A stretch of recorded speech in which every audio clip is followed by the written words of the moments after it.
No. Come on. iPod. Phone. You know what?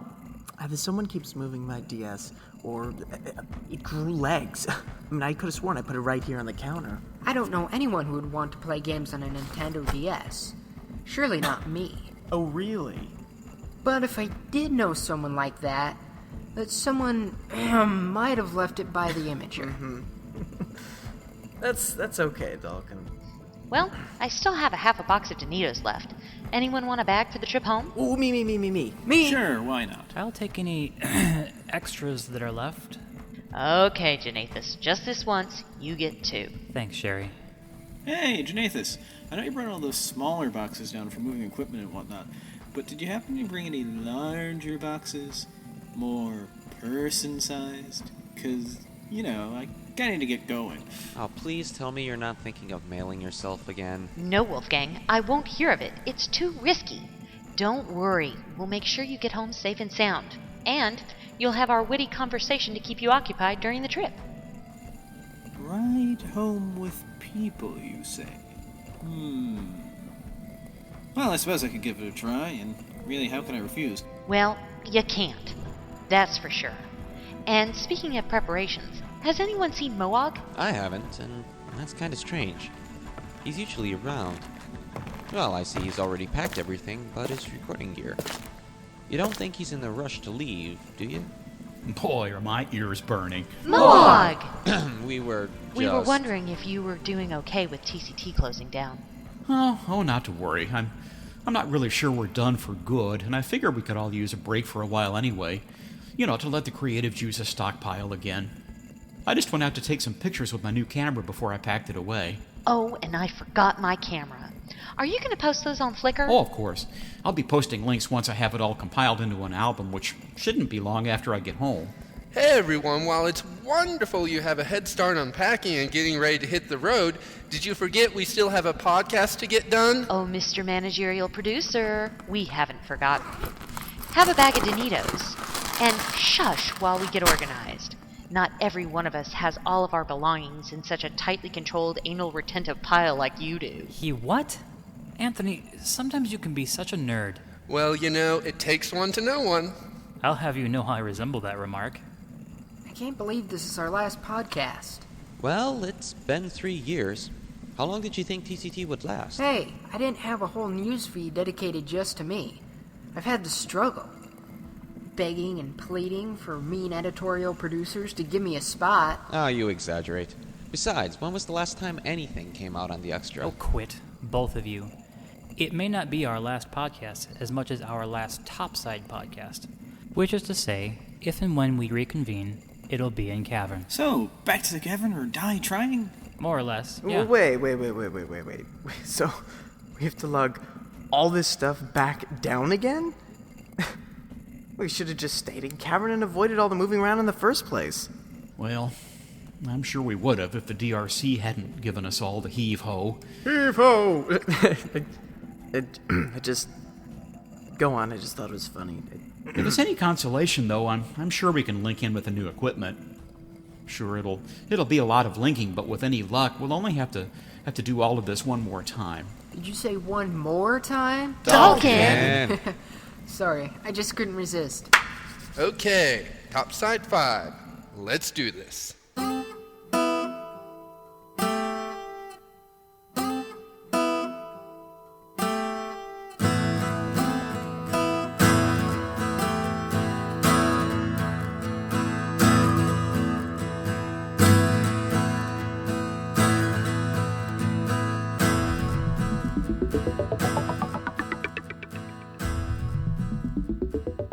Around the world and across the ages, this is the December 2008 edition of the Kevin Today Topside, and this is your host, Wolfgang D. So here we are at the end of 2008, and the end of the Topside progression of the Cavern Today. Yes, it was a somewhat short-lived leg of the TCT, and I have picked an interesting podcast for my hosting debut, but all is not lost. As we gather together to celebrate the holidays with our families and loved ones, we also celebrate a light of hope on the horizon, as Cyan has recently announced they'll be making Uru open source. While the details are still sketchy, a more definite future for Uru means a more definite future for the Cavern Today. Topside is still done, but that doesn't mean the Cavern Today is. It seems fitting that we should begin this podcast with a short retrospective of the Cavern Today, and our ever-handy Janathus has graciously supplied me with a script, lest I get too verbose or wander off on any random tangents. So the Cavern Today began in the days of Unto Uru, launching our first episode in September 2005, which was actually before I'd even heard of them. It's hard to believe that we've been around for over 3 years. For a game that was already 2 years into its obsolescence at our start, this strange combination owes its existence to the uniqueness of Uru, and also, more importantly, the uniqueness of the Myst and Uru community. Out of that beginning, the Cavern Today has changed quite dynamically. At the start, there was actually news of forthcoming Myst games. These days, though we're looking forward to another revival of Uru, there's really no great hope of any new Myst games, at least not at this point. So just as a short count of the many things the TCT has done over the years, we've developed our audio talents, cultivated theatrical fan-fiction audio dramas, and interviewed Sionis aplenty. Near to the current day, we've moved away from some of the more serious content into comedic skits and laid-back chat segments. The Euro community has had a lot of ups and downs, and it's our hope here at the Cavern Today that we've helped keep the community on the up and up, by catering to your news and entertainment needs and wants, if not only just fleshing out our talents for delivering such items to you. And speaking of delivering, lest I run out of script and babble on incessantly in its place, here we are at the 5th Topside podcast, just in time for the holiday season. This podcast features some of the staples of our show, like the Mohawk Thought and TCT Talk, as well as some new content, including musical pieces from hereto unheard musical talents present in our TCT staff. We hope you enjoy Topside 5, An Ending to an Era.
You may be familiar with our Dalton Starbine, but did any of you know that he is a musician? Here is his first featured piece in the Cavern Today, called A Tribute to Uru. Sure, again. Dalton Starbine here.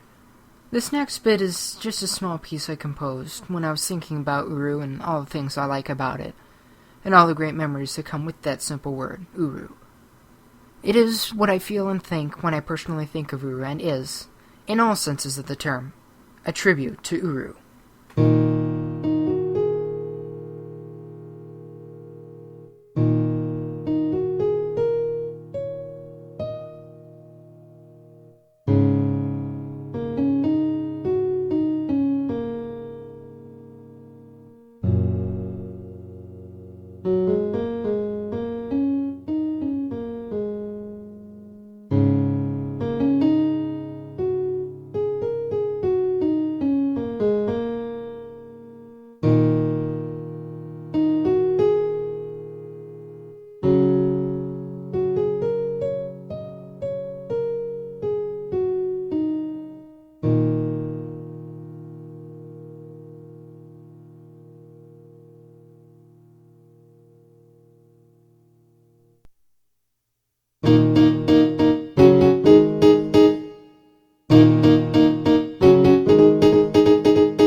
You're listening to another edition of TCT Talk, our roundtable chatterbox about the goings-on in the Cavern community. With us today, we have... Anthony. I'm not. Dalkin Starvine. Morris. Janathus. Lego. Wolfgang. and me, Jerry. All right, good. Open Uru. Oh, my Yay. goodness. Welcome to you, Wow. you two. So, who here was rooting for this? I was. Me? I'm Yes. happy with it. I'm I not. don't know. I'm not really entirely sure about it yet. It surprised me how apathetic I felt about it. I just was like, oh, okay. I was completely unsurprised how apathetic I felt. It was par, it's said, par for the course. I just raised my hand and said, I'm just a tourist. I'm a tourist. I'm going to just, I'm a canon junkie. So I'm like, okay, I'm cool. Whatever, if I could walk around the cavern, wave at a few people, hi, how you doing? Maybe see something new, take a neat little key shot, I am good. It's not exactly apathy, but at the same time, I've been reading the forums and looking at everything, and the bickering has already started. Yeah. Everything is just, they're really going at each other, and it is a moment of, I shall sit back and watch in wonder as a culture reforms itself. So that's what I think. I read Guru Obsession, and the only bickering I'm seeing is what type of server it should run on. It seems pretty uniform in terms of it's good, it's what the community needs to move forward. What kind of bickering are you seeing? If you look over at the MOUL forums, you're actually seeing some debate over whether it should even be open source, because a lot of people don't want content from anyone but Cyan. Debate on the Well, they can MOUL control it, forums? just don't go to the pages. Scratch your own back. If I can be completely candid, I'm going to be surprised if this gets off the ground at all. The thing is, as soon as people have the source code, people are going to run with it. And even if they're not from the Uru community, you're going to have people taking this stuff apart. This is a high-quality game, and all its graphics, all its code are now in the public, or to some extent, we don't know which extent yet, will be in the public domain. I mean, Of course, people are going to start taking it apart. I'll take it apart. I'm a CS major. I enjoy taking code apart, but I don't necessarily see this going anywhere. Thing is, open source can go anywhere you want it to. Yeah. Anyone can remaster the game. It could be ported. It can go anywhere. It's not just confined to what is Uru, what we understand as Uru. It can be anything we want it to be. Isn't that... And therein lies potential. Yes, but you don't want it to go places that isn't Uru either. Isn't Uru Well, either. Yes and no. That's called I mean, if you just fork it. right. Someone else might find great use with the code that's not in Uru. Someone might want to make an open source MMO that... Sorry, that wasn't actually what I... Yeah, you can take the code. I meant taking Uru someplace that Uru isn't. I would love to use some of that code and build things off of it, but building Uru off of Uru that isn't Uru, there's so much potential, but that's the problem. Unbounded potential is a horrible, horrible but wonderful thing. Well, that's why you have 3 different versions of Linux. You have 300 different versions, and each one scratches another person's back. Maybe we'll see that with shards. We'll see 300 different shards, but each one holds something new for a new person. The choice is good. If there were that many shards, I mean, we don't have a giant community. I mean, we It have will a be big self-governing. but If you get too many shards, they'll actually divide, recombine until you have what community Naturally, can support. You'll have a natural equilibrium. You'll also have people from the open source world coming in to look at this new thing. It's like, ooh, cool, open source game with good graphics from, with a really good lineage. You're going to have people in the open source community that are so interested in this. Even if they don't care about MMOs, even if they don't care about Uru, they're going to come and look at this and see what they can do with it. They're going to port it, they're going to fork it, and there's going to be a whole new audience. People who are open source, like Stallman-esque open source. You don't get video game engines that open source that often. Yeah. Yeah, I think a lot of this is going to come down to exactly what is covered under what license, because from what I'm seeing, it's just going to be the engine and the server code that's going to be open sourced, and of course the plugin for 3ds Max.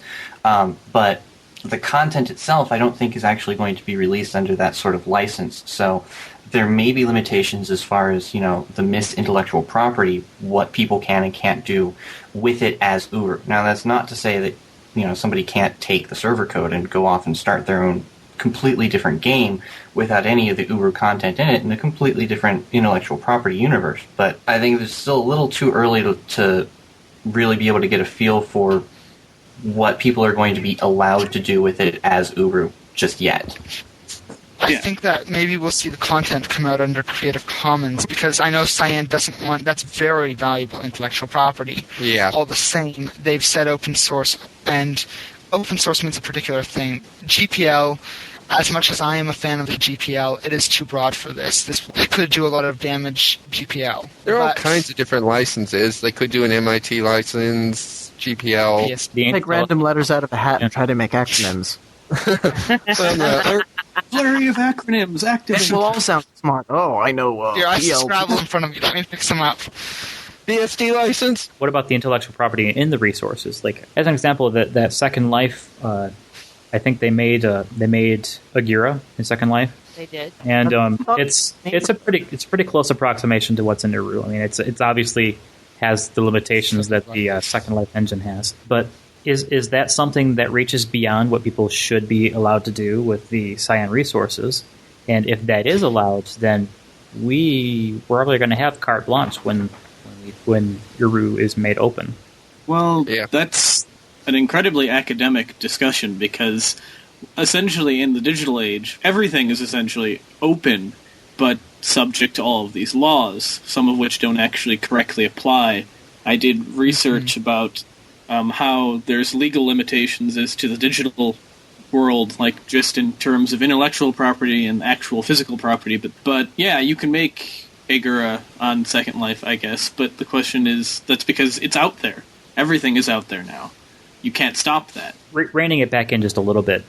Yes. Are we at least excited for the potential? I mean, yeah. Yes. If you jump past all the technicalities, don't you reach a point where, like, I can't wait to get back to X, Y, and Z, wherever you particularly wish to get back to in Cavern? Of course. I mean, I can't wait to see what kind of improvements they might be able to do to the engine and stuff that they've always wanted to do, but no one ever had the resources or time. Something like lag-free Uru? Interface, anyone? Exactly. Better interface. Lag-free. Somebody fix the key. See, when you start to talk about potential, this is like opening a whole new barrel of monkeys. When you crowdsource something like this, you don't know what's going to come out. Could be ugly. I'm going to guess it's going to be amazing. Yeah, I mean, the community came out with... Everyone remembers the user Kai and the admin Kai, right? Yeah. Or key, whatever you want to say. That was before my time. Could you explain that? Okay. It was a little device that they managed to hack into the original Uru engine, the Uru Live until Uru released engine. And they managed to use the methods to get game files to work on Uru that weren't originally in there. Oh. And it allowed you to do things like you could jump extra high, or you could go back to your Rialto and all that sort of stuff without having to link make point the arch dance. Yes. Make a dance with arch. Well, that's the admin key. Yeah, that's a little bigger. Yeah, that's changing the way that the game fundamentally works. Like changing colors, moving entire objects around. If you want to see spectacular use, we managed to make the cavern look icy. Nice. If you were looking in the Mist Online forums, you would see a post by Tweak. He has a proposal for the reconfiguring of the Nexus interface. He also has a talk about the key interface. Those are things that I've seen in the Mist Online forums that are on their to-do lists. Okay? That everybody, the first thing off the bat is fixing the key. Fixing the UI. Key is awful. Those are the two things that are the first and foremost on everyone's mind. Now, what it is that you have with open source is that some people are going to resist things. They're going to resist going away from the core of Uru. They are. They're going to resist that. But you know what? It's a really good time to sit back and reevaluate your community values the core value system. The thing is, depending on the license, it would be perfectly natural to set up a special shard where Uru is kept predominantly static or with a specific canon that's either, say, approved or approved by some new moderator. Truth in that. A lot of truth in that. With UU2, just want to say a quick welcome back to all the people who weren't supported by GameTap. Welcome back, guys. Yeah, welcome back. It's your time. No It's more your time forging on the- subcounts.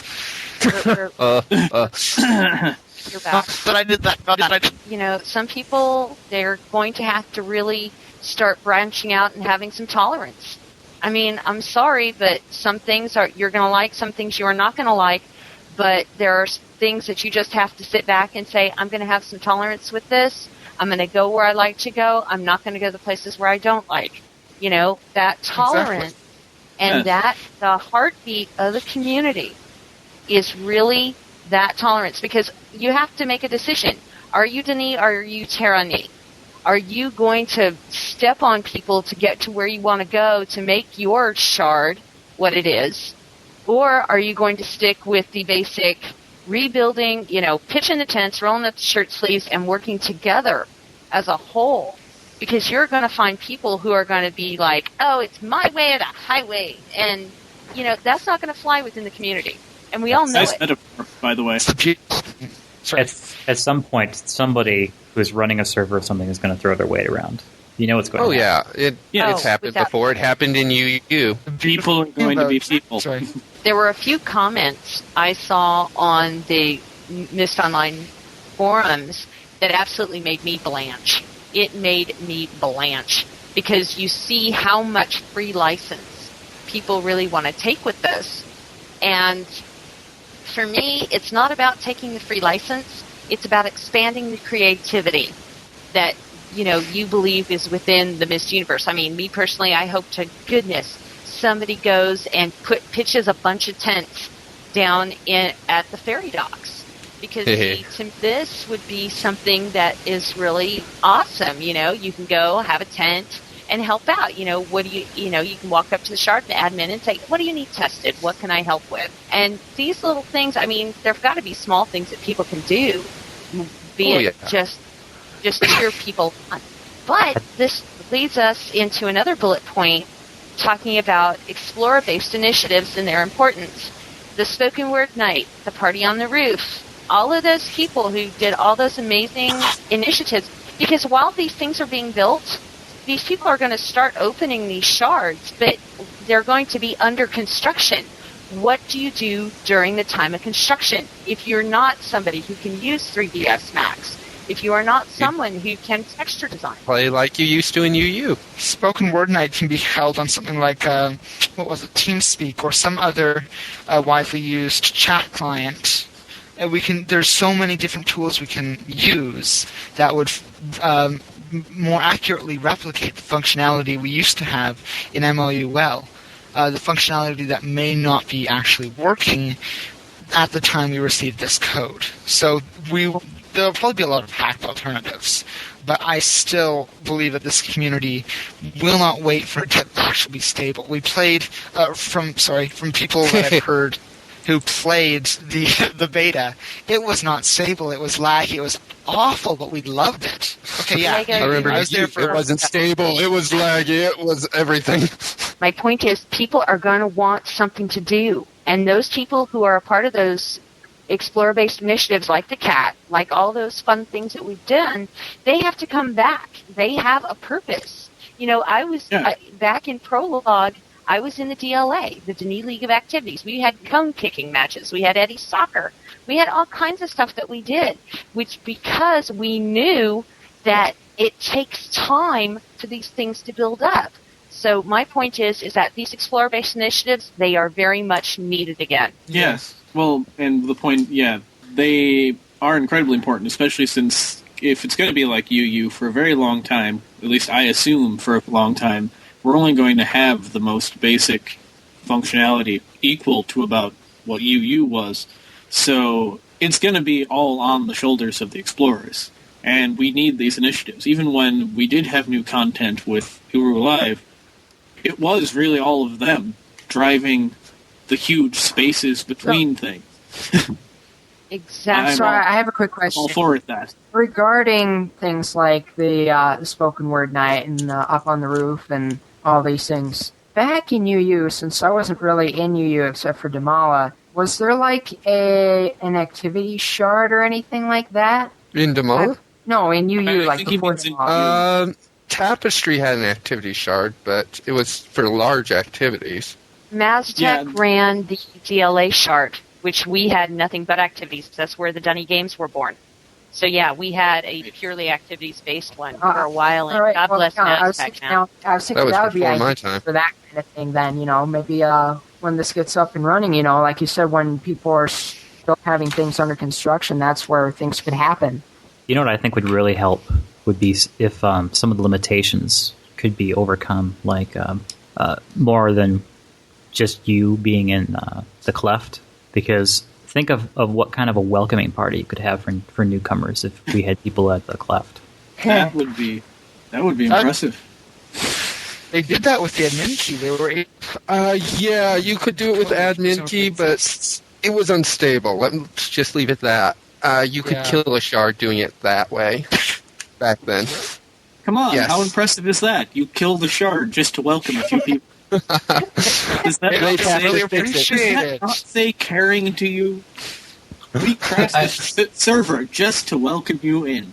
I don't know. I don't think it's really all that impressive that you could crash a server in UU. Oh, no. No. But let's say you could crash the server in such a way that the database was unrecoverable. You want to crash the server? Ladies Garden. It'll take some work to make it so you can actually use the cleft for more than one person. Well, Because yeah. it is buggy. There's been a lot of talk about making the shard, the cleft public. There really has. They have really started to flesh that out as, because they want people to meet up there and they're also talking about, and this I love, because the tunnel has already been started. If you've ever climbed to the top of the volcano, even though you fall through space and have to panic link, you still see that the opening to the tunnel is there. They're talking about being able to get to Dunny proper by going through the tunnel system from. Oh, that would be cool. That would be. That would be awesome. from the left. That's one thing I always wanted to do with admin Kai. Those two are different areas, different maps, and everything. So there would have to be some kind of load point in there. All kinds of logistics. That's where you use the little trick of the rest points. Yes, take a rest in the Dunny rest area. Yeah, I mean, they could augment them with cutscenes, call it what you will. I mean, if they want to, they can even go back to the canon and talk about those two giant digging machines that Anna found. You remember, because there was the big cave-in, and they left Grinder was one of them, and what was the other one? Come on, help me, Canon Junkie. Stonetooth, thank you. You had those two. There is the ability to add in these pieces to see what Anna saw as she descended into the cavern. And forget even coming up with the texture for Nara. All of these little things, that is what is possible. This is what's coming into play. So, there is a journey in itself just to open up the tunnel system to head down into Denis. And for heaven's sakes, for any of us who have played World of Warcraft, guys, the boats are possible. Get us some boats from where we come out of the tunnel system to Agura. Get the boats running, for goodness sake. Yeah, I think that's actually a really interesting way to, make those types of load times more seamless, is like those cutscenes, because, you load up for a cutscene, but at the same time you load up for the new map. It doesn't seem as much as, okay, I'm just loading between zones. You load up this new cutscene, and then all of a sudden, ooh, cutscene, pretty, and then you're going off through the map. They're using a technology like that in World of Warcraft. It's called phasing. And in a phase, what you do is that you have seen up to a certain point, and then you get the cutscene, and then when you come out of it, you're in a different area. It changes what's around you completely. Yeah, that technology is actually in Uru. Is it? You could mess around with it. It wasn't as triggered as in World of Warcraft, but you can turn things on and off so that they appear or don't appear, even though they're still there. So you can give it an if this has been done, then you see this in the programming code, yes? Yeah, that would be possible. The real trick, though, is that everything needs to be loaded for a specific age in advance, which is why you have that enormous loading time for places like Garrison, even if you're not getting to, if you link into the upper level of the training center, and that's all you can look at, you're still loading everything else, even if it's not turned on. There really, as far as I know, I haven't really looked at the code, but, from my interactions while I was dealing with it at Cyan, there isn't really a way to selectively load certain things within a world or, load another age while you're in a different one. So you can't really shift from zone to zone as seamlessly, because while you can turn things on and off, you still have to drop out of the current age to load the new one. Are you saying there isn't any way for that to be done, period, or just not in Uru? Not right. Well, not in Uru, at least at this point. I'm sure somebody crazy will figure out a way to do it once the source comes out. But it doesn't Uru use culling though? Like it doesn't fully render things you can't see? Well, yeah, but my point is, like, if you were to build the descent all the way from the volcano down into the cavern and across the cavern and into Agura, you would have to load all of that into memory, even if it's not being drawn. Why? Because that's how the age loading works, at least as far as I understand it. Yeah, he's saying the engine's not segmented. Yeah, the engine doesn't have the ability. The engine doesn't have the ability to, transition seamlessly from one age to another without unloading the entire thing and then loading the new one completely. And that might be able to be added, but it'll take some time. A much more quick way would be things to hide it, like the cutscenes and boat travel and having to link somewhere and then link somewhere else. We have the creative programmers, I believe, in the community that could sit back and say, you know what? When we are when we're in a neighborhood, okay, you get 15 people in there, everything comes to a screeching halt. They're going to be able to fix that now. Oh, and boy. If they can fix having more than 25 people in a neighborhood without it grinding to a halt, what else can they do? Not just creative programmers either. I mean, we have a creative community in general in so many different ways. I mean, like, I do not know, at least at this current point in time, really how to model anything in a 3D program that much at all, much less texture or anything. But I like to think of myself as an idea guy. I'm going to tell you one thing. When I was in there.com, I worked with this fantastic man by the name of Mayandi. I had the idea for a surf shop, and he built me some surfboards, but I needed more stuff. I needed things that could be built. He did not have enough hours in the day for as many ideas as I could pump out to make all of the stuff. And my personal suggestion to anyone is to go to your community college, see if they offer a 3ds Max class. Seriously, find out if they do. Sit down with some tutorials, learn, because there are not enough hours in the day for a modeler to create what comes out of our head as ideas. There's not enough hours. And Dalkin, as much as I love you, sweetheart, and I believe in you, I know that you can come up with ideas. And I just want you to get a fighting chance to get that stuff in there. There's a developer that was on Games for Windows podcast about a year ago.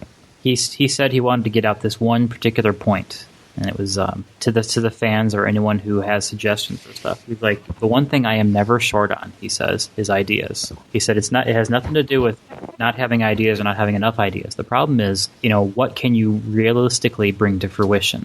And that's always the economy of what you want to do and what you can actually do. And I think that's a sticking point in Cyan. It's there are times like in Warcraft where I look at all these things and I cannot believe it's like the kitchen sink. They just I see Ed 210, which is a takeoff on RoboCop's Ed 209. I see the Skeksis bird people that look like a takeoff on the Skeksis from the Dark Crystal. Like everywhere you look, there's all kinds of stuff where the influences are pretty obvious. And I'm like, not every game can get away with just doing everything in the kitchen sink. But I'm sure everyone, given their druthers, would. You're going to have people who are interested in this new open 3D engine, and they're not going to know anything about Uru, but either they're going to come in and say, what can we do for you? Because we want to learn how to use this new engine that can power future open source games, or they're going to start to explore the community. They're going to start to see how great, not to toot our own horn, but how great we are. And they're going to come and contribute their resources. You see that all the time. You have people contributing to open source projects all over the place. And I think that Uru will eventually become a flagship, perhaps, for this, because you have such a high quality game in terms of its lineage, in terms of its uniqueness. You're going to have something completely viral. Well, Al, do you know how much Cyan paid for Headspin when they acquired them? I have no clue. Does anyone know? It was so long ago. That was back when Cyan was being really secretive about everything, so I don't think any details about that ever came out. It just seems kind of a slight shame that they acquired this technology to utilize for their 3D movement, and now they're essentially giving it away for free. Mm-hmm.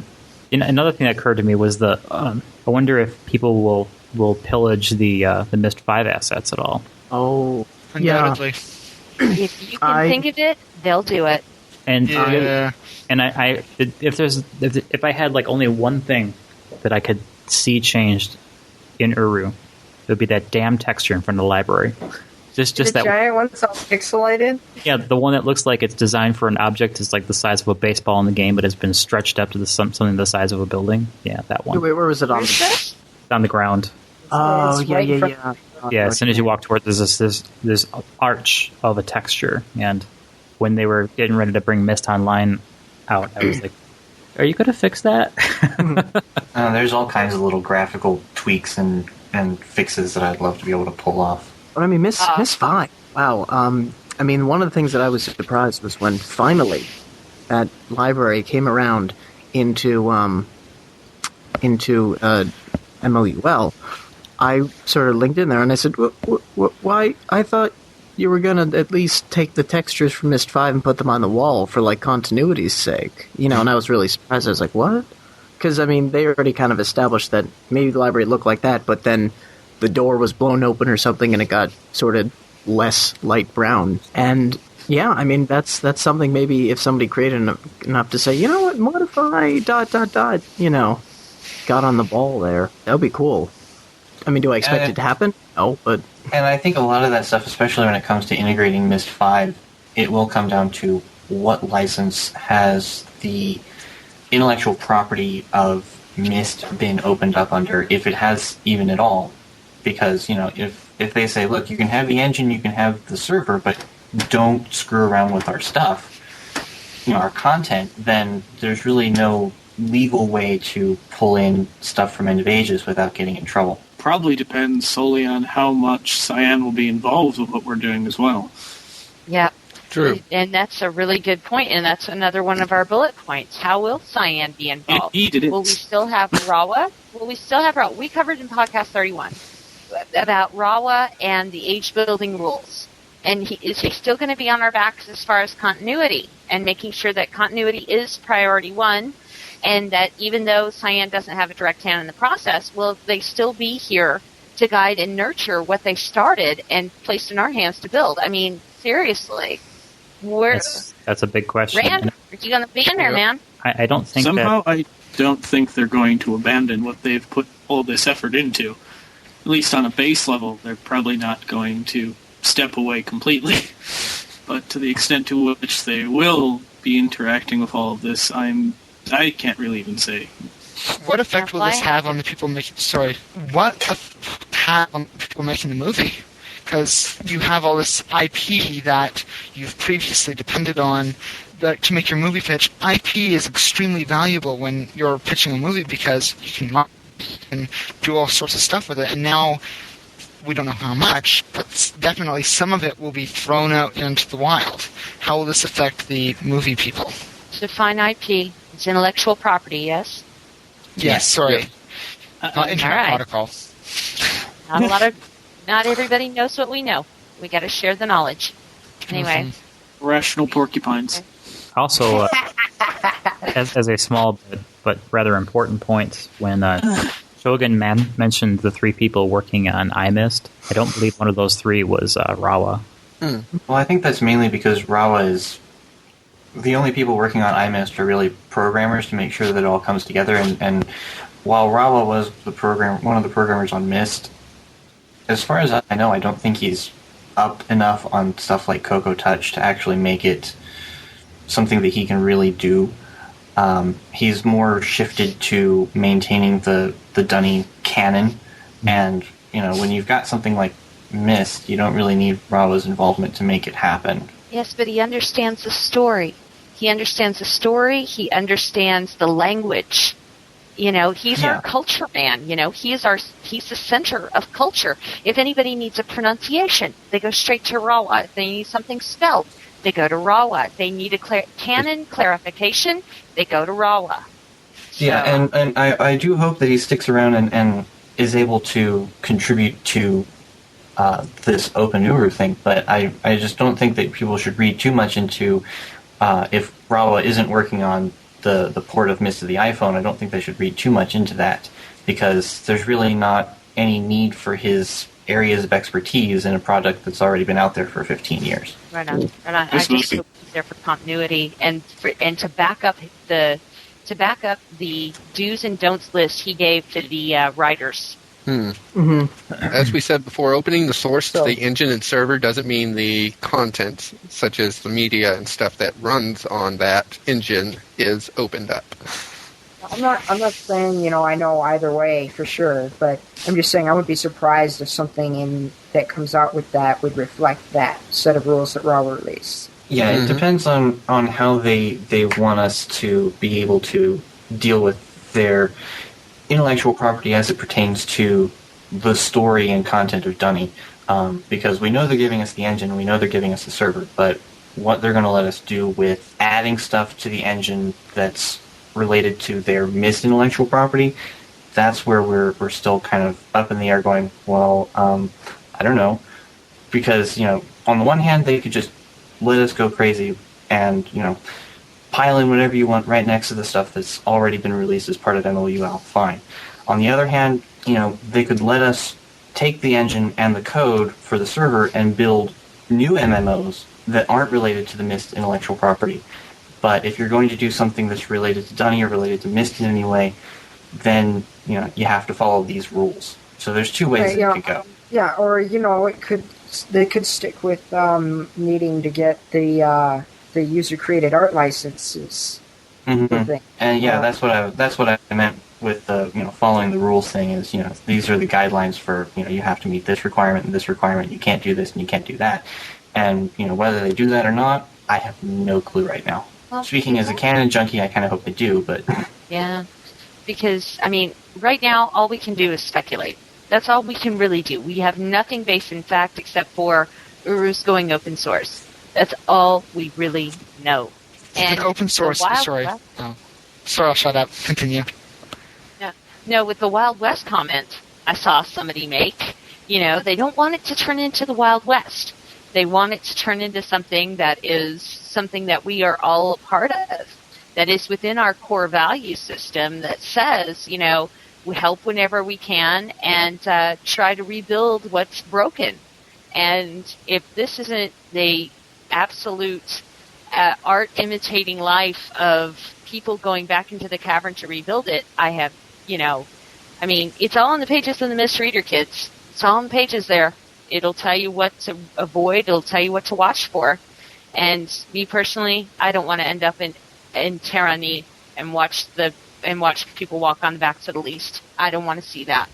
This is a poignant moment in our history. What are we going to make of it? Best we can. That's an obvious answer, I think. It's actually challenging someone to look in the mirror and ask yourself, what are you going to do with this? What are you going to make of it? Are you going to pay attention to the lessons in the canon? Are you going to go at this with blinders on that says, I'm like Viovis. If it's not of Dunny, I'm not going to handle it. We don't need another Viovis. This is not the Dunny of 10,000 years ago. This is Dunny 2009. you have to take that into account and welcome the old with the new. But you have to look at look at the big picture and say, what am I going to do with this? What are we all going to do with it? Are we going to hate each other for what we do, or are we going to love each other for it? This community is so insanely diverse. At the same time, we all love Uru. Every last one of us. That's why we're the Uru community. I actually posted a topic on the MOUL forums that... I saw that. Things to remember. One of the points in that was, while we all have different points of view, we all see it from radically different angles, we all care about the same thing, the same Uru. And we all got to remember that none of us is like trying to destroy it or anything. We just have different views on how we should go about it, what should be done. We should try to see things from other people's angles, but, still one angle on it. Just try to see how other people are looking at it, so that then we can all work better for a better Uru overall. It's showing tolerance, Dalkin. That is the age-old lesson of tolerance, where you don't sit back and say, oh, it's my way or the highway. You leave your mind open to possibilities. It might not turn out the way you want it to, but at least it is something that maybe you can learn something from and take and use in a way that is more in your direction. Like I said earlier, that, people are going to avoid things that they don't like. They're going to embrace things that they do. But you cannot go into the forums, you cannot berate someone over the fact that their idea is different than yours. Everybody has their idea, their perception, and you have to be able to open your heart and open your mind and say, okay, this is going in a different way. What can I learn? What can I contribute that can maybe do something else that might please someone else's eye? Because at the end of the day, all we can please is ourselves. You try pleasing everybody, that's a losing proposition. You're not going to get anywhere.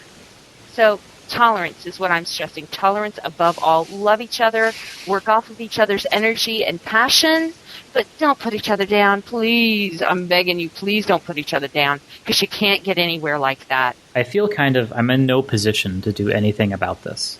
I'm not concerned or worried about that particular point. The whole thing is that I pretty much figure I'm going to be on sabbatical until something happens or something comes out, and I will judge it at that time.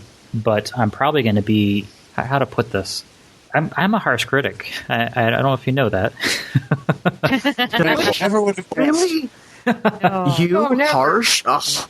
I'm incredibly unforgiving, and I do my best not to let that come into any kind of constructive criticism I give people. But it's not like I reserve this for other people. I'm incredibly critical of myself. But the thing is that if I get to what we end up with, and it's not what I'm hoping is going to be a happy medium, at least between Until Uru and Mist Online. If it's not a happy medium in there, I'm pretty much going to be, I have other games to play on with my time, and off I'll go. And so the burden isn't just tolerating and accommodating other people.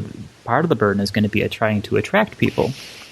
So maybe some people may have certain theories on how they're going to do things, but it's the same problem I think plagued Cyan a little bit, is they were trying to maintain their particular methodology on how to make a game, but you still need to hit the fattest part of the curve if you really want to keep going. And I think that's the same thing that may be a plague of the community if people don't know how to figure out how to do it with the tools we are given.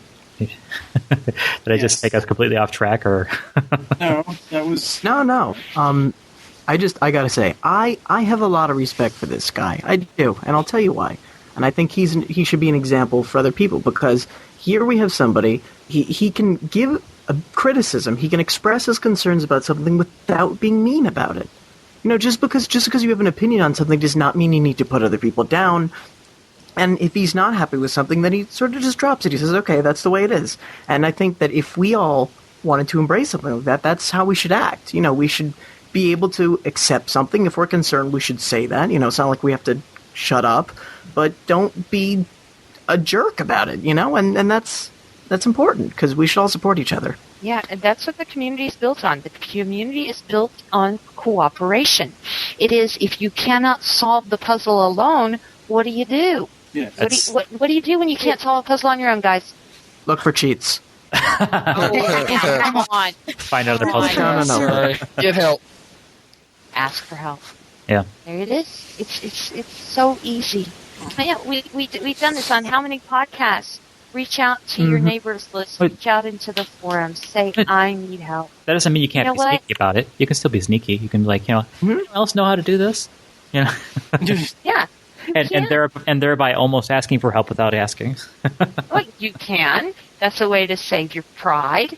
But in all things, we get places because we work together. This is why this community is so cohesive. Before we go, though, I wanted Sherry to strap Almanac into a chair, and I'll put the screws into his head, and we're gonna. I want to grill him and find out what you can tell us from your Cyan days and what kind of perspective you have on the open source versus what it was before. And what the password to the elevator is. I don't even know if anybody there even uses the elevator anymore, honestly. But, oh boy, Well, I had to this try. is kind of fun. Yeah, I know. I actually asked, and nobody that I talked to knew. Don't press him. He's probably under some kind of NDA or something. I'm sure he'll conveniently forget anything that's under NDA he shouldn't say. Laser guided amnesia. I do have one thing since Al is with us. Janathus, you, me, World of Warcraft, been there. There's a section over in Hellfire Peninsula, and it is called the Temple of Talamnat. The first time I ever saw it, I was like, oh my gosh, they have a temple to Talamnat! Woohoo!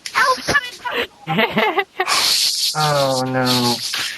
But the whole thing, every time I go to go to that temple, I have never called it the Temple of Talamnat. I have always called it the Temple of Alamnat. And I must bow to you. Bow. Yes. As if people didn't already think that I had too much, involvement and was some crazy maniacal person. But that's yes, and I'm still working on my evil act. The Temple of Alamnat, believe it or not, is not but a stone's throw from Zangarmarsh with the nice little city of Telrador, which looks just like Teledon. It's really cool. But I heard tale that a guy who was a really big mist aficionado actually did Zangarmarsh, and it was his ode to mist, which I thought was very cool. So on to the secrets you're not supposed to tell us. Yes, secrets. Oh, yeah. Those secrets. Secrets that should be no longer secret. So what's your perspective on the pre and post Mule and the upcoming Open Uru versus the more that didn't happen? I was just... Well, I should preface this with the statement that a lot of what I'm probably going to say is colored by the fact that I run an archive for canon, and so I kind of have my own unique perspective on how I would like things to happen. But I do want to state that it's not going to be something where I say it's my way or the highway, and we either do it this way and canon is respected this way, and blah blah blah, or nothing should happen. But I hope that made sense. So you mean there's a database for canon then? It wasn't just like Rawa keeping a notebook or something. Well, no, there's what I'm talking about is the archive on DPWR. Oh, that, yes. Okay, that's my database of canon. I don't actually know if Rawa has a database or not. So are linking panels animated or not? Oh boy, don't even start with that kind of stuff. Sorry, I couldn't resist. I know. It's okay. That is another question I forgot to bring up. The plausibility of remote cameras in Uru. How plausible is that? I think within the same age it would be perfectly plausible, but when you start getting into, looking at a camera in a different age, that's where it starts falling apart, because you have to have the camera rendering what's in the other age, and if you don't have the age loaded, then you can't really do that. But, so, like, having a animated linking panel that way for the Teledon book and Relto would be a lot less plausible than having it for a linking book to the Maintainer's Nexus in Garrison. Right. Andy. So, okay. As far as, my perspective on how Mist Online went and what I want to see from the open source movement, I think a lot of the problems from Mist Online were largely a result of Cyan just not having enough people to meet the demands of so many different groups at the same time. And so they had to focus on one thing or another, and as a result, we had releases where we had things like Jalek come out, which were targeted at giving people something to do, but since that was all they had time to do, they didn't really, give anything to the people who wanted to solve puzzles or who wanted a big story move. And so, those people were upset, and the people who got Jalek and wanted to just tool around with it, they were okay with it. But, balancing everything with the limited resources they had was probably their biggest problem. And with Uru going open source, with everybody being able to contribute, I really hope that, we can ideally keep things together on one shard, but with enough people contributing, we can give all these other groups, the people who want to play around with games, the people who just want to hang out and chat, the people who want to solve puzzles, the people who want to move the story forward, we can give all of those groups things that they can do to keep them interested and to keep them together. And obviously you're not going to be able to get everybody together because there's always going to be somebody who goes, well, I don't like the way this works. But with the open source movement, they can actually go off and start their own shard and do things their own way. I don't know how much of this will actually end up being, the way it works, because a lot of it comes down to what we're allowed to do with canon and, who's going to be willing to step up and say, okay, well, we can do this and we can do that and we can keep everything together and so on. And I know there's, on the Mist Online forum, a thread about setting up a guild-managed bank of servers for a shard, and that sort of seems to be where a lot of the keeping the canon running stuff is being targeted. If that happens, I'm all for it. And, if people don't want to follow along with that, that's perfectly fine with me, because they can go off and start their own shard and do their own thing, and that's what's really cool about this. We don't have to worry about people getting dissenting just because they're forced to stay together now. So where do you picture yourself in the future of our presumed open source Uru? I want to be involved, and let's see. As far as where I stand with the Guild of Archivists, that's something that's still kind of up in the air because I want to nail down more, kind of just for my sake, what we're going to be allowed to do with canon, what's going to be considered sort of the extended universe of Dunny that players can contribute to, and what's just going to be sort of fan fiction that doesn't necessarily have to tie into anything. It doesn't have to, respect the ongoing storyline. It can just be, oh, look, I have an age, or, oh, look, the story went this way, and, But, I want to make sure that there is some way to keep the story going in at least a semi-official way, kind of ideally like what we were going to have with More, where, we have a fan-created age license, and, there's a panel of people who will approve and reject content largely based on, is it stable and does it completely contradict with anything in the story. But at the same time, we have these other shards that you can go to and look at stuff that's not necessarily going to follow those guidelines. But from this perspective of an archivist, I want to keep it going, largely because I want to have something to do. And I want to make sure that the framework is there, that people can contribute and really sort of blow the doors off of the Dunny universe without... I keep trying to stress this, and I don't know if I've actually done a good job of it, but I have no problem with people doing fan fiction and stuff and going off on tangents and doing things that are completely off the wall in terms of what canon says is possible. But I hope that people will understand that if it doesn't go into the archive, it's because, the archive is focused on recording the story and the history of Dunny from the beginning all the way up to present day. And the archive doesn't cover fan fiction. It never has, and I, kind of don't want it to because it's sort of a separate category. But that doesn't mean that I'm, being disrespectful of it. I don't, think that it shouldn't exist. It's just sort of a different category of thing.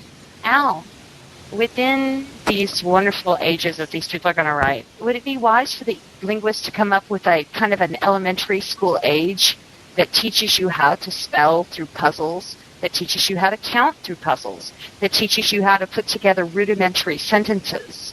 Because, my dream is to put together the Lover's Age, where you have to open a door by spelling, by going to 4 different platforms and spelling peace, love, friendship, and all those words in Dunny. So you have to actually put the word together. And then it opens the door because you've learned how to spell it, and learned the symbology. I mean, is that worthy of something? Is that more fan fiction, or does that go toward the canon, or where does that fall? I would actually love to see, in some sort of official fashion, either a classroom or a full-on age that is devoted to, teaching people about Dunny numbers, Dunny math, Dunny language, Dunny culture and history and things like that, because it is something that I think is important. And, I think there are ways that it could be put together that would make it acceptable to fit into, the sort of extended universe canon. And there are other ways that it could be done that, would sort of restrict it from necessarily being in there. And it all just kind of depends on how it's done, and we have to, review the specifics and details. But I think it is possible to put something together like that and have it become official in some way. With your canon focused, did you find the Uru Live Myst 5 mule progression to be frustrating? It was frustrating to the extent that, especially after seeing some of the stuff behind the scenes at Cyan, it was kind of frustrating to see all the things that sort of had to be dropped off of the to-do list, because, the story was supposed to be a little bit more cohesive and a little bit more extensive, but it ended up getting truncated after Live shut down in 2004, and then it ended up getting truncated some more when the expansion packs came out, and then ended up getting truncated some more when End of Ages came out, and then they basically had blown through the entire story by that point, and Myst Online is coming back out now, so then they had to sort of, generate a whole new chapter of story that wasn't really something that was on the drawing board yet, because it was supposed to take so long to get there. And so I think, not necessarily continuity-wise, but the level of storytelling that we're used to from Science sort of suffered as a result of that, because they couldn't tell the story that they had planned to, and so they had to kind of improvise, and Lord knows improvising Wait. a complicated story on a short... Sorry? You've seen the whiteboard that we were just talking about earlier? I've seen several versions of the whiteboard, but I'm obviously not allowed to tell you what was on it. A lot of it was, stuff that came out, so, what you saw was kind of what you got. The super secret development planning whiteboards that were in, Rand's office, no, I never saw those. Well, is there anything that, already happened that you could say was supposed to happen at some other time? Like, oh, this stuff that happened in Myst 5 is actually supposed to happen at this point in Uru, but that never happened. Something like that you could say without really spoiling anything? Well, I think, to a large degree, the story of Myst 5 was supposed to be in Uru, but it sort of got condensed down into a little story that could be told in a single-person fashion. But as far as any specifics or details about, where or when or how it was supposed to show up in Uru, I have no clue. There seem to be little hints about that. I mean, they mentioned the man on Nolaben in that journal, in whatever his name was from, so... Mm-hmm. Sharper mentioned it. Or no, there's a note on top of Sharper's journal. Nolaben's not in it. Yeah. Any other nuggets you can share, Al? I think the one thing, not really anything specific, because, a lot of it was stuff that was on the drawing board and then never happened, and, probably shouldn't talk about that kind of stuff. But in general terms, there was a lot of stuff that Cyan had planned. It's not like they were making it up day to day as they went along, like I think some people suspect. It's just that for a number of different reasons, things ended up changing or being dropped or sort of being added along the way that weren't necessarily part of the original plan, and that's, I think, a lot of why it seemed sort of hacked together, because the plan didn't end up being executed the way the plan was supposed to be executed. Do you think we'll ever get the whole plan released to us?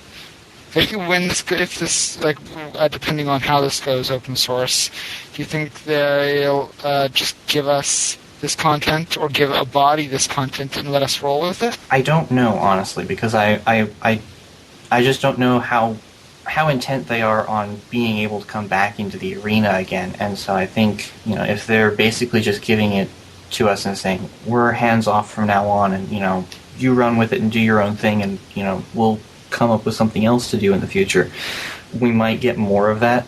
But, if they have any intention of, if this becomes successful, coming back in and picking up the reins and launching an official server and doing their own thing, you can pretty much bet that they're not going to release anything more than what they absolutely have to.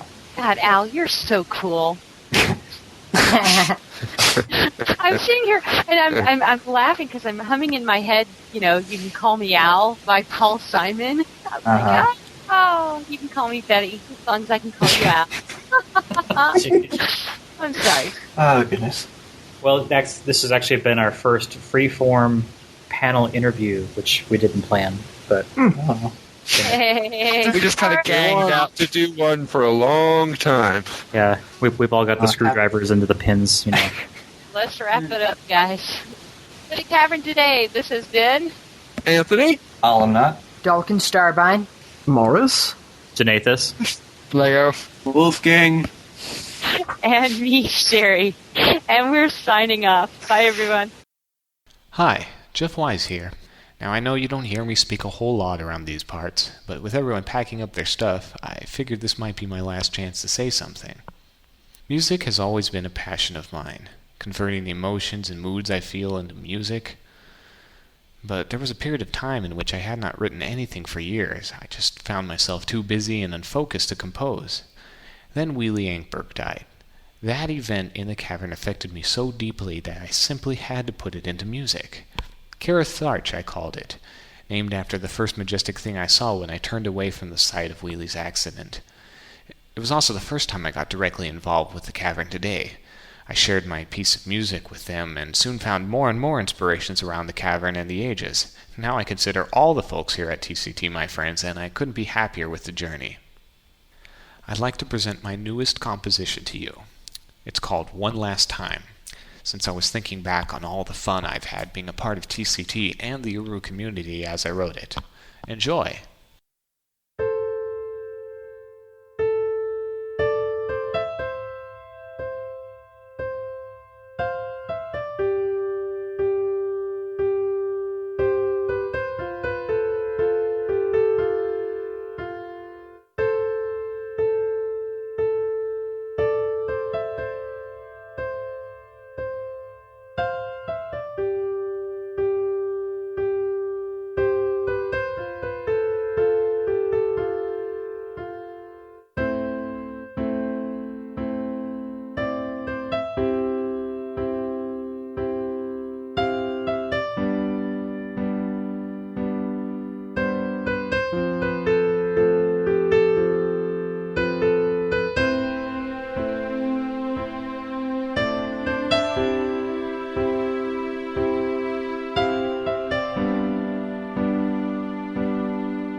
That was One Last Time by Jeff Wise.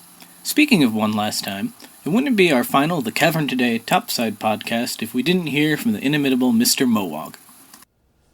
Hello again, this is Mowog for The Cavern Today Topside. So, the time has finally come. Many times during the past 3 years I'd look at what we'd accomplished with The Cavern Today and wonder to myself, how will it all end? Will it die gradually from lack of interest? Will we kill it ourselves by dropping the ball, losing the vision, and turning against one another? Or will we shut it down when the time is right and while we're still strong? As much as I hate to see The Cavern Today close up shop, I'm very proud to state that we've taken that latter course. We still like each other. We enjoy what we do, and we love Uru and Cyan worlds. But we agree that with the demise of Uru Live, The Cavern Today has lost its subject matter and its relevance. The Uru community has chosen any number of different lifeboats, and although we're managing to stay in contact, we're slowly paddling off in different directions.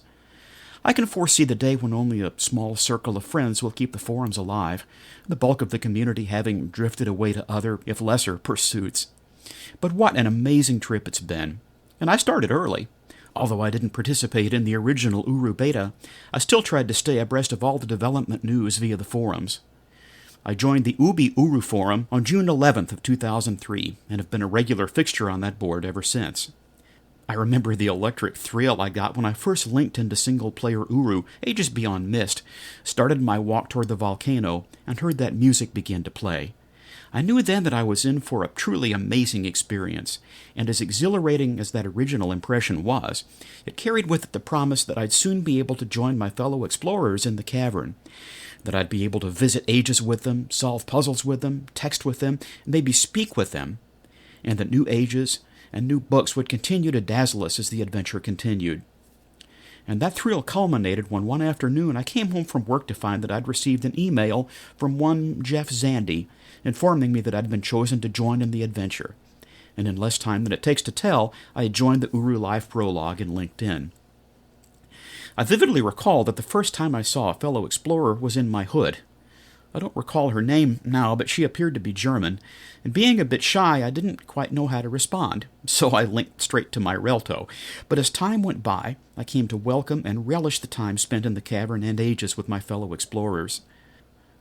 Uru and the Uru forums were electrifying places to be in the early days. True, the cavern could be quite buggy, with long lags and link death and ghost abbeys, holes in the terrain, and various other quirks to keep us entertained, but it was all new, and we understood that the glitches were merely teething pains as this fabulous new world took shape around us. Even with the flaws in the game, the forums were refreshingly upbeat as we discussed what was to come. Any time a new area of the cavern would open, an announcement would hit the forum, and at the first available moment I'd link to the cavern to find a crowd already there drinking in the new scenery. We'd marvel together, talk together, explore together, laugh together, and dream together, just as we'd hoped we could do when it all began. The ambiance of the cavern was addictive. It was exciting just to walk around admiring the sights, or to sit and chat, or to just sit. And that's where we were when Prologue was suddenly cancelled by Ubisoft. We knew that development had been a bit behind, and the silence from Cyan was a bit ominous, but we never expected the project to be shut down, and the news hit the community like a ton of bricks. It never occurred to us that this amazing, persistent online world with its breathtaking scenery and timeless story could simply be turned off due to a business decision. And in truth, even though we no longer had collective access to the cavern, the experience itself was definitely not turned off. The community was still alive and thriving. The seed had been planted, and we banded together, vowing that we would weather any storm and be there when Uru returned, and we fully expected that it would return. It was just too good not to. Well, the 2 expansion packs, To Dunny and The Path of the Shell, followed shortly thereafter. And they were bittersweet gifts that helped fan the flames for a while. Yes, the New Ages were amazing, but we understood that we could only explore them alone, and that the stories had been compromised as a result. But there was still hope. For those of you who weren't there, you'll just have to imagine the thrill that rippled through the forums when we learned that Cyan was working on a way that we could explore together again. They were generous enough to share their server code with the community, and to provide a downloadable plugin that would allow us to continue our adventure together, albeit on separate shards and without new content. And thus was born Until Uru. A true expression of Cyan's high regard for the fans, UU was provided at Cyan's expense just so we could relive at least a portion of the original dream until times got better. And to our delight, even though UU was far from perfect, it preserved many of the bugs from Prologue, as well as introducing a few of its own. The community rallied around the UU flag and brought it to vibrant life, even though there were no new stories nor ages. So we made our own stories, and it's significant to note that it was during the UU period that our humble podcast, The Cavern Today, was born. When we first began to chat up the idea of an Uru podcast on the forums, none of us had much experience, if any, in podcasting. But we had plenty of ideas, and that was what really mattered.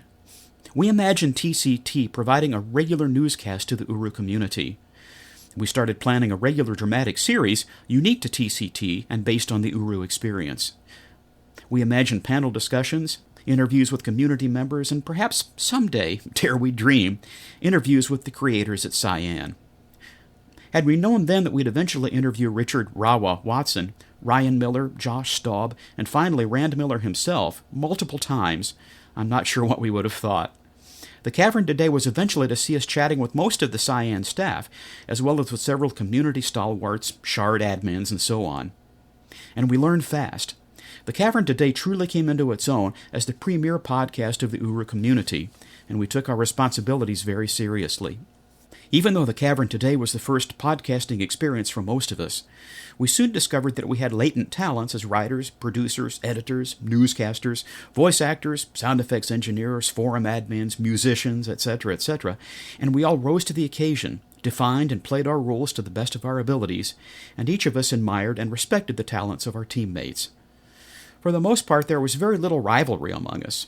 True, we had our disagreements at times, along with a schism among the staff that saw several of us leave to form a separate team with a separate product. But the Cavern Today survived, and as time went by, it developed a style all its own and truly hit its stride. We were there when Until Uru transitioned into the Damala era, and in fact we were actually contacted by Cyan and were requested to break the news, via an interview with Rand, that UU would soon be hosted on a single server owned by Cyan themselves. I interviewed Rand at that time, and in spite of some infuriating audio problems on my end, we got a good interview, and we look forward to breaking the news. Wouldn't you know it, Rand posted the news on the Uru forum the day before we aired the podcast, but still, that was our golden opportunity to provide breaking news from the top, and it was amazing. The Cavern Today was there for the Game Tap news as well, and shortly thereafter 7 of our staff met personally at Cyan headquarters for Mysterium 2006. That was a mountaintop experience for all of us, to be sure. I cherish the group photos depicting Ann D., Tyon, Supergram, Jocelyn, Drachmith, Ken Telenome, Wolfgang, Jade, and me posing with Rand in the garden behind the Cyan building. It just doesn't get any better than that. Well, okay, maybe it does. There's that one photo I have with just me and Rand. He remembered me from the TCT interviews, and I remembered him from Mist, Riven, Exile, Revelation, End of Ages. You get the idea. And needless to say, it took me a while to come down from that one. So through all the highs and lows, the Cavern Today has been there. It's been an exciting ride. It's also been a joy and a privilege to serve the extraordinary folks in the Uru community, each and every one of you. We cross time zones, state lines, international boundaries, and oceans, but we're a community in the true sense. And if we've helped to draw you closer together, to inform you, or to amuse you, then our work has not been in vain. With this final Moag thought, let me add my personal farewell to all of you. I'll still be a regular on the forums, but I will keenly miss the opportunity to speak to you like this. It's meant a lot to me, and thank you so much for listening. For the Cavern Today Topside, this is Moag signing off, and to all my brothers and sisters in the community, please accept a warm and heartfelt Shora. On the note of musical offerings, we revamped the intro music a few podcasts ago. While we didn't make a big fanfare of it, that revamping was the handiwork of our staffer Morris. And adding to his contributions to this particular podcast is his rendition of Down by the Sally Gardens.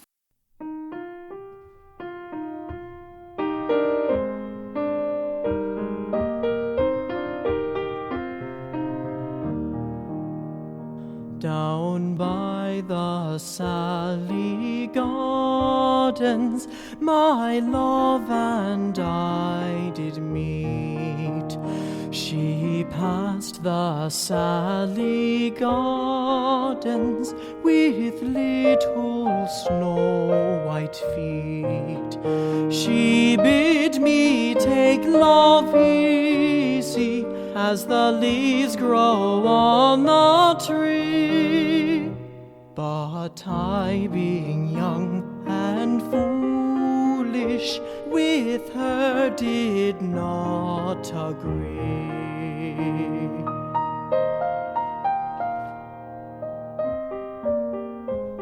In a field by the river, my love and I did stand, and on her leaning shoulder she placed her snow-white hand. She bid me take life easy as the grass grows on the weirs. But I was young and foolish, and now am full of tears.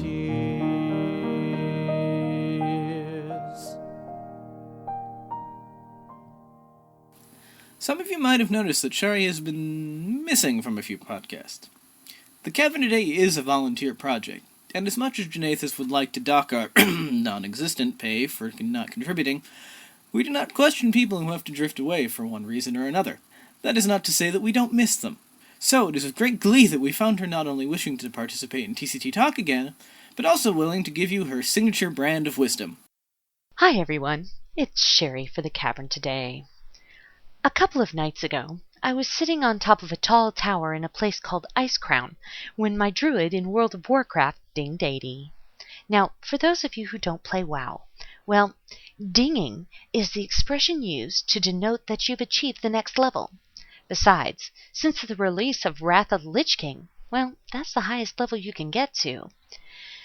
As I sat there, I took some time to enjoy the moment. Then I politely turned off my computer and poured myself exhausted into bed, and was grateful that the journey to 80 was over.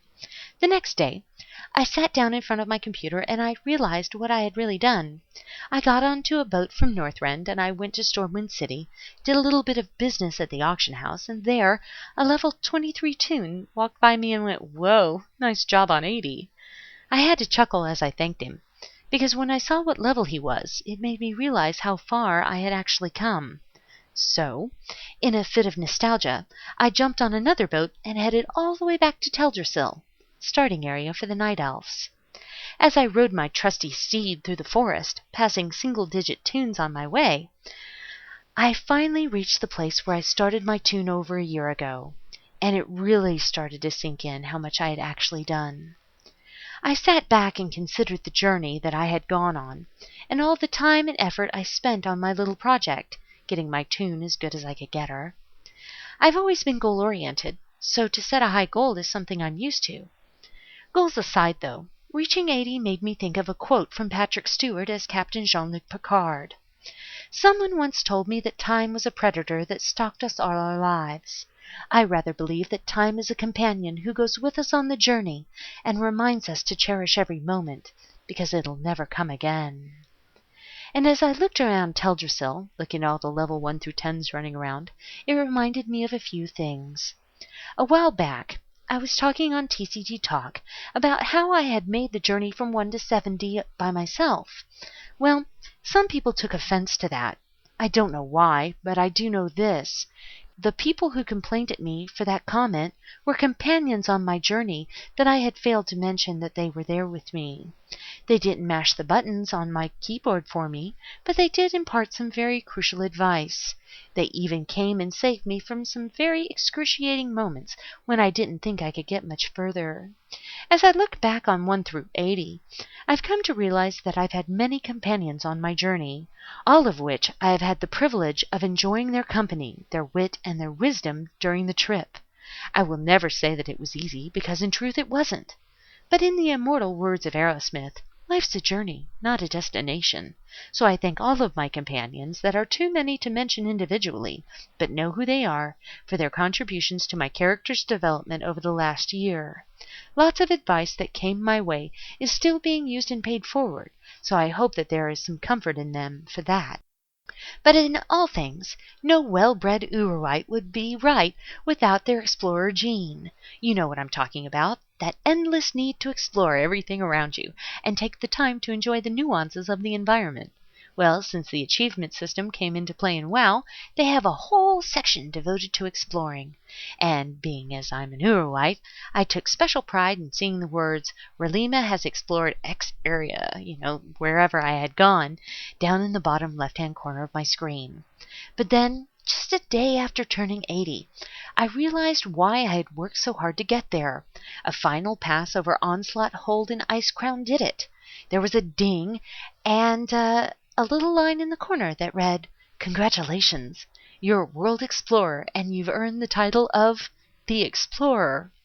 Nothing is a bigger thrill for an Uruite like me to look at the screen and at my tune and having my nameplate read, Relima, the Explorer.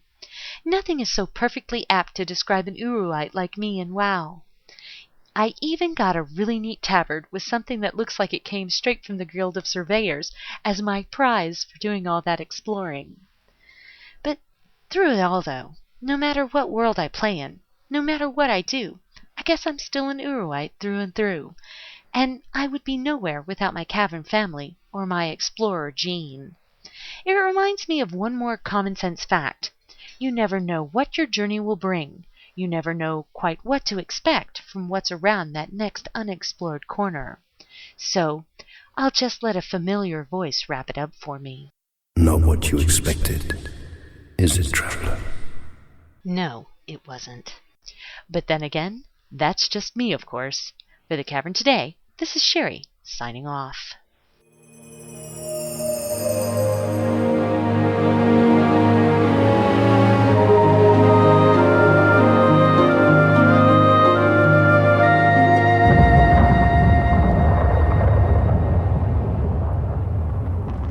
Well, folks, here we are at the end.